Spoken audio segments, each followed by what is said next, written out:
Hello, good evening. This is Dr. Cidambi from the United States of America. I'm a psychiatrist. I'm joining you today with a continuation of paraphilia. In this topic, today's topic, we're going to talk about fetishistic disorders, which is a paraphilia. So let's dive right into the video right now. Subscribe and press the bell button. It's become a routine for me to say that, and I hope you guys do take that a few minutes to do this ritual. All right, let's get started. What is fetish? Fetish is an object in itself. It can be clothing, it can be leather or rubber, it can be glove, it can be shoes, it can be the underwear that people wear. So it can also be body parts which are not sexually arousing, but then it's not usually used for sexual arousal. Like it could be the feet will be a fetish. So the object or the body parts which are not usually used for the sexual gratification is now being sexually arousal for this person. Then they become fetish, fetishistic actually.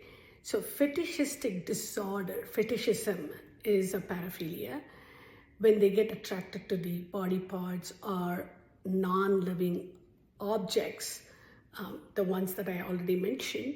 And these are the things that they use to get the sexual gratification. When this kind of behaviors are happening, it is a normal thing in the sexual arousal. People do use fetish to get that sexual gratification. So what do I mean by that? A person who's engaging in sex with their partner might say, hey, please wear a leather costume. So they like to touch that leather. The feel of the leather is now the fetish. So whenever they have sex, they would like for the partner to wear some leather clothing, so, or a silk socks or a stockings. They would hold it in their hands. So this all gives them this sexual excitement. But it is not something that you should worry about, one should worry about and seek treatment, because it's not causing any kind of distress in them or with their partner. They both are comfortable giving and receiving sex in a manner that gives a full satisfaction for this person. But it becomes a fetishistic disorder when the person really, the one who is asking for this, is preoccupied with this fetish, and they cannot have sexual arousal or satisfaction unless and until they use this fetish, right? And this is causing more distress in that person who has this fetishistic arousal. And it's also, these people are also causing distress to the person with whom they are having sex. And also they are inflicting, this kind of behavior is kind of intervening in their normal life, day-to-day lifestyle, occupational and in the social. So then we call this a fetishistic disorder, right? And there is a specific timeline for this, repeated, this behavior for 6 or more months. Then we know this qualifies to be diagnosed as fetishistic disorder.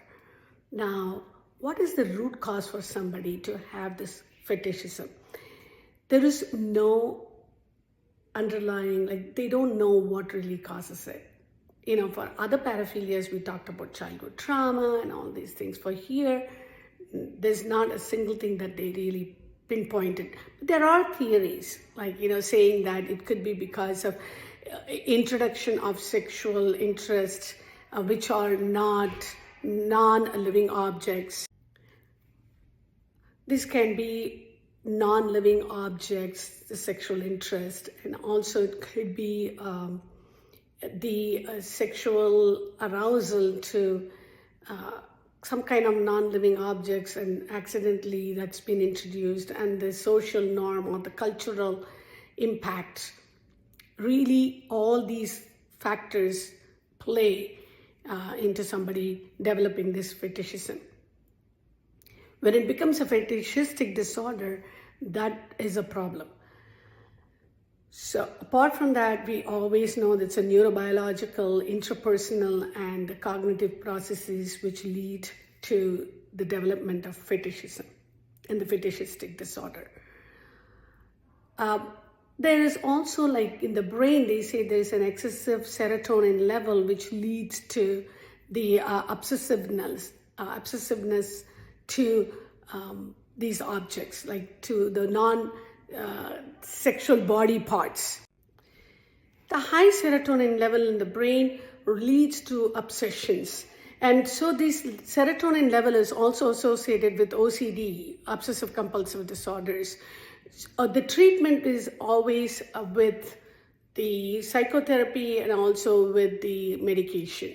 In this, we are going to talk about what are the psychotherapies. We know that cognitive behavioral therapy really works with the cognitive distortion, cognitive reframing, right? And it's also like we have the exposure therapy. Here, they are going to give a covered, the kind of, give them the object that they are sexually getting aroused to, and then make them not give a negative scene that they associate that with the object. So that way they outgrow the stuff.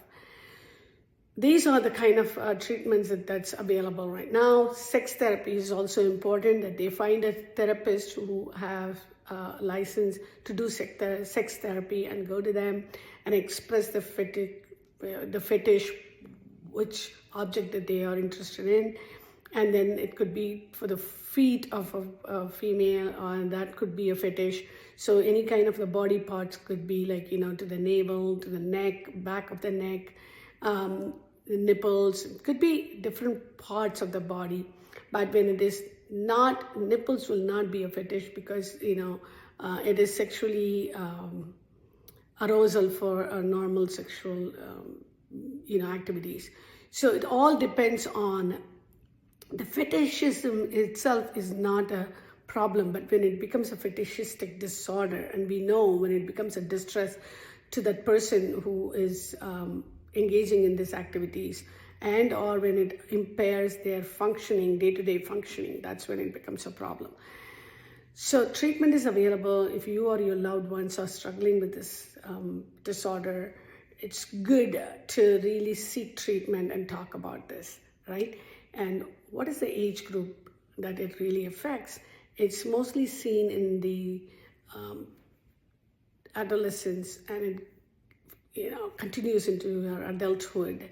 And as they age, it kind of tames down. It should tame down. The prognosis, as long as fetishism, fetishism and kinky sex is considered to be normal, as long as it's not going to impact your work or your social lifestyle. Once it impairs or it causes distress to that person or to the ones with whom they are having sex with, that's when it calls for treatment. And that concludes today's video. And I will see you guys at the next topic in the same family of paraphilia.